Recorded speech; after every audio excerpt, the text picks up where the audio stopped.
Hello guys, এইখানে একটা ভিক্ষুক দেখতে পাচ্ছি, সে খুব অসহায়, তাকে আমরা কিছু টাকা দিয়ে এখন সাহায্য করবো। চলেন তার কাছে যাবে।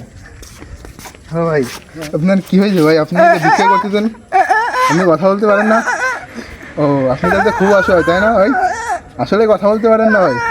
গাইস দেখেন, সে আসলেই খুব অসহায়, সে কথা বলতে পারে না, তারে কিছু টাকা দিয়ে আমরা এখন সাহায্য করবো তাই না? টাকা দে গাইস 2 টাকা নেই গাইস।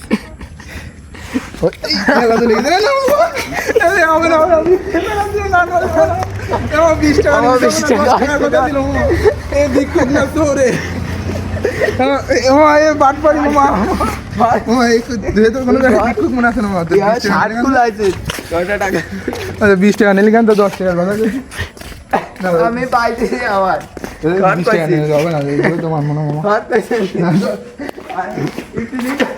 তুমি তো চিন্তাই করলে, তুমি তো ভিক্ষুক না, তুমি তো আসলে চিন্তায়, তোমাকে তো আইনের আওতায় নিয়ে যাওয়া উচিত। পিচিং? তুমি কি মেয়ে মানুষ যে তোমাকে পিচিং করবো? গাইস, সে আসলে একটা মেয়ে মানুষ, আমরা তো আসলে জানতাম না, বুঝছেন? আসলে এখন টের পেলাম সে আসলে একটা মেয়ে মানুষ। গাইস, সকলে এরকম প্রতারক থেকে দূরে থাকবেন। ধন্যবাদ।